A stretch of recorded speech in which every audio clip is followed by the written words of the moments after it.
Et nous voilà de retour, madame, monsieur, à notre magazine de télévision. Je vous dis encore une fois bonjour ou bonsoir où que vous soyez actuellement. Si vous êtes sur le continent africain et que vous nous suivez à partir de YouTube ou encore dans le continent européen, je vous dis buongiorno et bonjour. Nous sommes à Montréal et nous recevons aujourd'hui dans le cadre du mois de l'histoire des Noirs un grand monsieur, monsieur Ronald Oasis. Bonjour, comment ça va? J'ai mal prononcé votre nom, je vais me reprendre. C'est bien Ronald Ozias. Ronald Ozias. Ouais. Je m'excuse. Bon, l'excuse est pardonnée. En fait, bonjour à vous et à vos auditrices et téléspectateurs et téléspectatrices qui regardent cette émission, qui vont regarder cette émission. Donc, de partout dans le monde, je vous dis bonjour et bonsoir. On va d'abord ici, puisque notre premier public, je vous le rappelle, c'est le public de Montréal. Ils sont là avec nous depuis le début. Alors, on leur dit grand bonjour. Et je dois préciser ici, avant d'entrer dans les détails, voici ce qu'on dit sur vous. Le profil même, avant de vous laisser vous-même de vous, parce que j'ai fait quand même quelques petites recherches avant de recevoir nos invités. On aime bien quand même savoir ce qu'on dit d'eux, même si c'est vrai, même si c'est faux, quitte à eux maintenant ils ont carrément corrigé, parce que des fois il y a tellement de fausseté, on dit tellement, et puis les gens aiment ça, ils racontent, on dirait que ça les fait jouir quelque part. Mais là ici, voici ce qu'on dit sur vous. En fait, Ronald Ozias, qui est un entrepreneur producteur, réalisateur et artiste polyvalent, originaire d'Haïti, avec une carrière riche et diversifiée dans les domaines du cinéma, de la musique et de l'écriture. Ronald Ozias est un acteur clé de la scène culturelle haïtienne et canadienne. Et moi, je dirais encore africaine et black ici même à Montréal, puisque nous sommes frères. Oui, nous sommes frères. Est-ce que tout ce qui est dit sur vous, c'est bien ça? Bon, en fait, oui. Bon, avec les mots, oui, mais en fait, effectivement, j'ai pas mal de chapeaux et j'ai pas mal d'expérience dans ces domaines-là. Donc, j'ai étudié dans ces domaines, j'ai évolué dans ces domaines et j'ai quand même une vingtaine d'années de carrière dans le domaine de la culture en tant que promoteur culturel, en tant qu'entrepreneur culturel, en tant que quelqu'un qui a été même membre du ministère de la Culture en Haïti. Donc, j'étais membre du cabinet du ministère de la Culture en Haïti. Donc, j'ai pas osé quand même dans le monde culturel et artistique. Donc, pourquoi la culture est-elle si importante, si pertinente pour vous, quand on parle du fait qu'il y a un certain nombre d'hommes d'État, ou plutôt d'hommes politiques aujourd'hui, qui considèrent la culture comme étant quelque chose de ne pas très pertinent, c'est seulement pour amuser un petit peu la galerie comme telle. Vous, quelle est votre réaction par rapport à ce mode de pensée? Bon, pour moi, je pense que la culture, c'est ce qui nous amène la diversité. Donc, effectivement, on est frères, mais à travers les cultures, à travers les différentes cultures, ça anime le monde, ça pacifie le monde, ça permet au monde d'échanger par rapport avec leur diversité, par rapport avec leurs différentes cultures, les similitudes culturelles aussi, ça rapproche les gens. Donc tout ça, c'est quelque chose qui m'anime et dans cet aspect-là qui fait, bon, moi j'embrasse la culture comme mon cavalier polka, pour pouvoir avancer, pour pouvoir m'exprimer, pour pouvoir partager aux autres et ce que je ressens aussi. Lorsque vous parlez de promotion culturelle, c'est vraiment votre intérêt là, hein? C'est vraiment c'est votre passion. Qu'avez-vous réalisé ici à Montréal? En fait, à Montréal, je suis récemment installé à Montréal depuis le 2020 avec la Covid.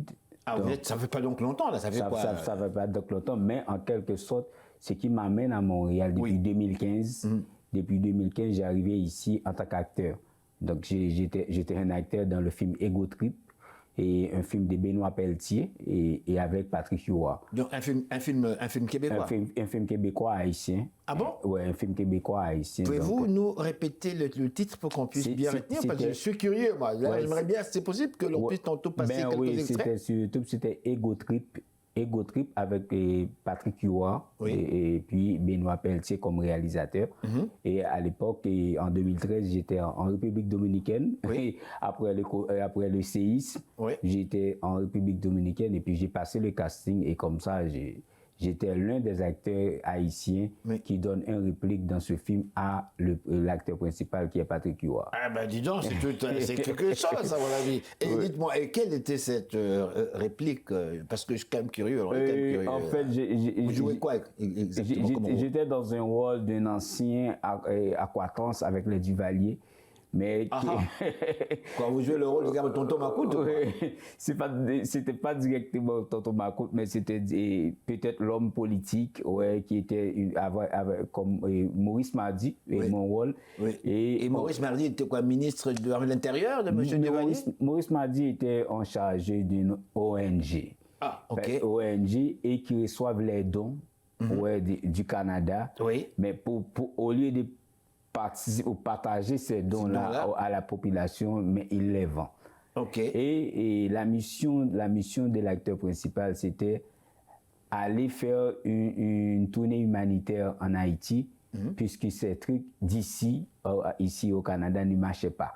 Donc, arrivé là-bas, donc c'est moi qui l'avait reçu, dans mon monde là à moi, et pour partager les informations de l'ONG avec lui, qu'est-ce qu'on fait sur le terrain, tout ça. Mais c'était juste pour maquiller par rapport avec 12 janvier, donc par rapport avec l'ensemble ONG qui sont nés à travers les 12 janvier, qui ont détourné l'argent, qui ont détourné les moyens qui devraient développer en Haïti, Donc c'était un film comme un film de plaidoyer qui a fait un plaidoyer sur cet aspect-là. Et c'était durant l'époque de M. Duvalier ou c'était après Duvalier?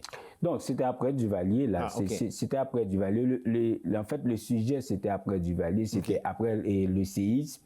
Mais étant donné que les personnes qui survivent là-bas... Durant la fameuse catastrophe haïtienne, il y a eu beaucoup de morts, là. Ouais, c'est terrible, c'est affreux. J'ai perdu, moi, personnellement, des amis. Ils sont allés passer les vacances là-bas, et puis, paf, sont décédés. C'est affreux, c'est terrible. Et jusqu'à présent, encore, dans les journaux, on lu et comment l'international et l'oligarque en Haïti ont détourné les fonds qui devraient au moins développer et donner un aspect... Dites-moi, est-ce que votre film, je trouve ça très très intéressant, félicitations, bravo. Est-ce que c'était une fiction reliée à la réalité sociopolitique en ce moment-là, ou est-ce que c'était vraiment basé sur des faits réels, sur ce qui se passait réellement en Haïti? En fait, pour la précision, c'était pas mon film, j'étais acteur dans ce film, mais c'était un projet de Benoît Pelletier et Patrick Huard qui est un peu humoristique. Bien sûr, donc il y avait de l'humour, mais dans le fond, effectivement, c'était pour juste faire passer un message.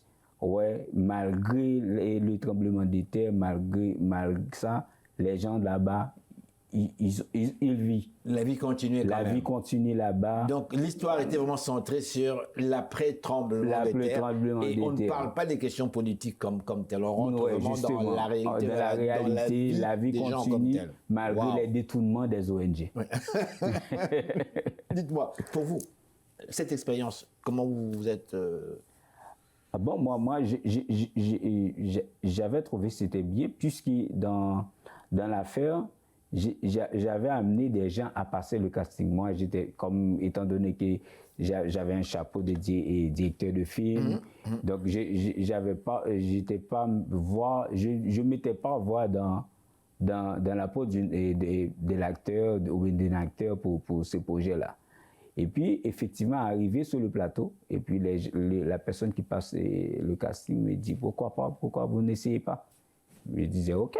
Et puis, j'ai essayé avec un petit texte qu'on m'avait donné, et puis comme ça, boum, 2 jours, j'ai reçu un appel, je me dis « Ah oui, c'est toi que le réalisateur québécois a sélectionné pour le rôle-là ». Et puis, bon, effectivement, c'était pour ma première fois dans un tel projet d'envergure. Ouais, toute l'équipe là était sur place et ils ont tourné. Ce sont des scènes qui devraient tourner en Haïti, mais malheureusement pour un problème d'instabilité, donc c'est tourné en République dominicaine. Et ma chance à moi, j'étais en République dominicaine en ce moment. Oh là là. Donc j'ai bénéficié. C'est pratiquement le même paysage ouais, de toute façon. Justement, j'ai bénéficié de cette affaire-là. Si vous voulez bien, on va vous arrêter quelques minutes. Est-ce qu'on peut passer un petit extrait de ce document qu'on peut retrouver facilement sur YouTube pour permettre un petit peu à notre public juste de les mettre un peu dans le bain, qu'on les situe de quoi nous parlons, de quoi vous parlez. Ça va? Mais donc, oui, ça va. On parle de quel titre ici? C'est Ego Trip. Ego Trip? Oui. Oui, on va trouver un extrait. Et ça, c'est le nom du réalisateur? Benoît Pelletier. Benoît Pelletier.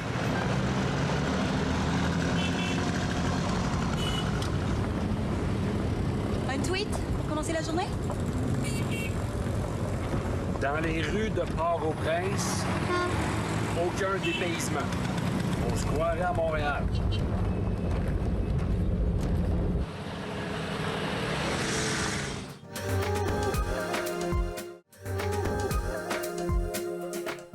Et nous voilà de retour, madame, messieurs, à notre interview avec ce grand monsieur, monsieur Ronald Ozias, comme j'ai dit tout à l'heure. On parlait ici du mois de l'histoire des Noirs, mais on parlait aussi de votre rôle en tant qu'acteur, cette expérience-là. Nous allons revenir un petit peu à votre carrière ici, même à Montréal.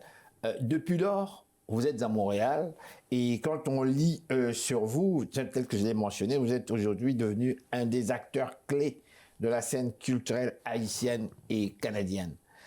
Qu'est-ce qui justifie cela? Et en fait, effectivement, depuis mon arrivée ici, j'ai pas mal proposé des actions, ben des projets dans le milieu culturel pour voir comment essayer d'organiser surtout notre communauté à nous, notre communauté haïtienne. Comme? Et notre communauté caribéenne et haïtienne, essayer de voir comment on pourrait renforcer ceux qui sont déjà là, qui font des actions, et comment nous, on pourrait contribuer effectivement dans ces choses-là. Et ça s'est concrétisé comment? Oui, effectivement. La première chose qu'on a fait, on a mis sur pied une entreprise culturelle caribéenne. Donc, je suis le PDG de l'Agence de promotion des cultures et des arts, APCA, SENC. Donc, une entreprise en société en collectif. On a mis sur pied ici juste pour pouvoir établir les échanges entre d'ici et la Caraïbe, puisque c'est une entreprise culturelle caribéenne. Faire valoir la culture caribéenne, promouvoir la culture caribéenne dans le marché. Et lorsqu'on parle de culture caribéenne, juste pour nous situer un petit peu, parce que là vous parlez at large, juste pour situer un petit peu notre public curieux, aussi moi aussi d'ailleurs, on parle de quel secteur ici? Parce que quand on parle des arts, c'est quand même très très large. Oui, justement, étant donné que si on reste dans l'échiquier communautaire, et il y a différentes communautés effectivement qui sont d'ici, qui composent la population. Et nous en tant qu'Haïtiens, on ne pourrait pas nier qu'on est des Afro-Caribéennes. Donc, on est dans la communauté caribéenne qui regroupe les 13 régions, les 13 pays de la Caraïbe, la Martinique, la Guadeloupe, la Guyane, tout. Donc, étant donné qu'on a quand même des choses, similitudes, culturellement et artistiquement parlant, donc on voulait, par rapport avec cette communauté, la présence de cette communauté dans la communauté des Noirs d'ici, donc on voulait quand même valoriser ces patrimoines ancestraux, patrimonial et artistiques qu'ils ont, donc essayer aussi d'établir des échanges, puisque si on parle d'affaires, si on parle d'entrepreneuriat culturel, effectivement, il y a beaucoup à gagner avec la culture caribéenne d'ici, qui sont déjà ici, avec des gens qui font des actions ici, mais maintenant, le mettre dans une plateforme pour pouvoir non seulement bénéficier, mais essayer de multiplier les ressources dont on a besoin sur le plan d'affaires. Dites-moi, que représente pour vous le mois de l'histoire des Noirs? En fait, le mois de l'histoire des Noirs, effectivement, comme on les appelle sur les États-Unis, l'héritage, tout. Donc, j'ai pu découvrir ce moment-là ici à Montréal, et je pense que c'est une occasion opportune qu'on offre à la communauté des Noirs pour pouvoir expulser, pour pouvoir, je pourrais dire, préserver, essayer de préserver ce qui sont chers à eux, et profiter de faire la transmission fondamentale, la transmission qu'il faut aux nouvelles générations d'origine qui sont nées d'ici, de leur patrimoine ancestral, de leur patrimoine culturel, de leur patrimoine, en quelque sorte, des Noirs. Surtout les nouvelles générations qui sont nées. Mais dites-moi, on est en 2025, lorsque vous parlez de nouvelle génération, justement, une nouvelle génération absolument qui vit un autre monde, et un monde totalement différent, qui n'est pas ce qu'on a connu dans les années 70, les années 80, comme tel. En tant que producteur, en tant que réalisateur, M. Ronald Ozias, en tant qu'acteur clé de la scène culturelle haïtienne canadienne, dites-moi, quel est votre regard aujourd'hui par rapport à, je dirais, en fait, notre époque à nous, en tant que Noirs, en tant qu'Africains, en tant qu'Haïtiens?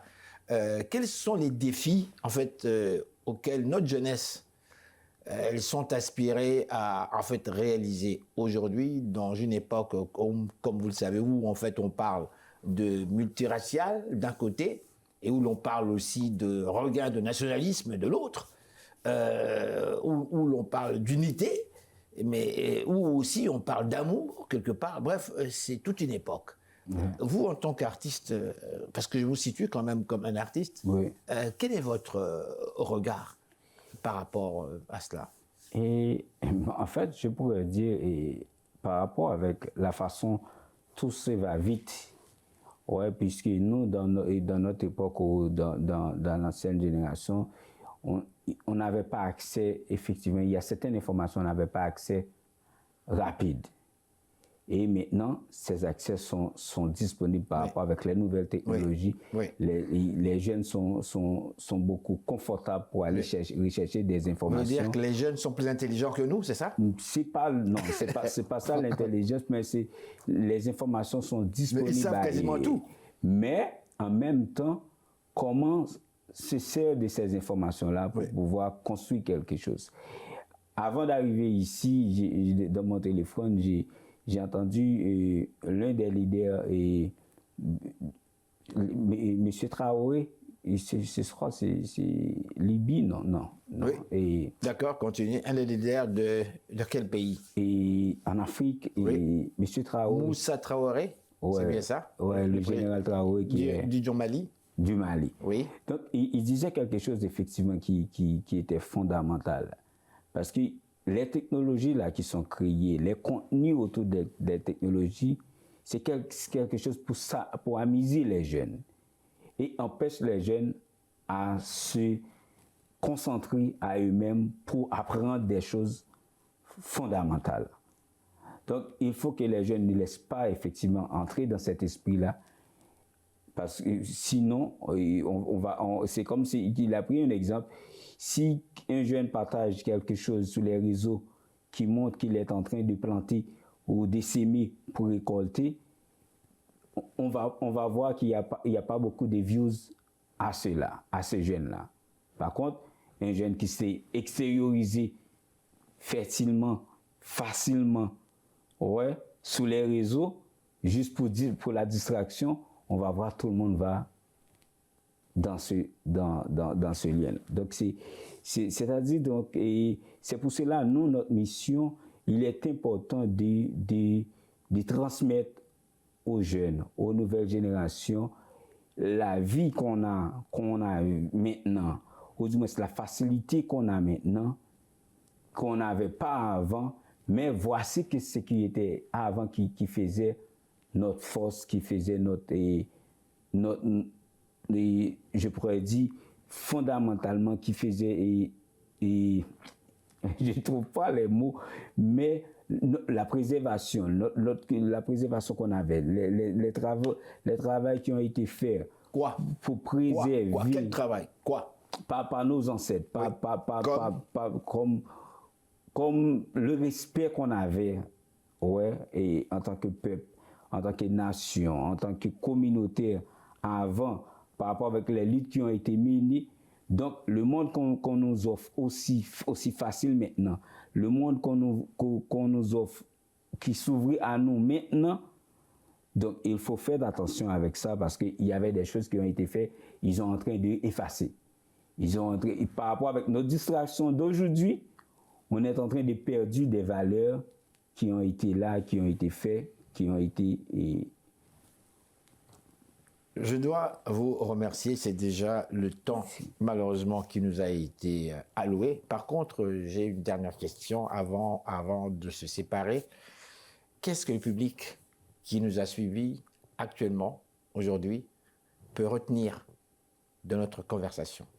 En substance, synthétiquement, qu'est-ce que le public qui nous regarde maintenant, qui nous a suivis, peut retenir de notre conversation?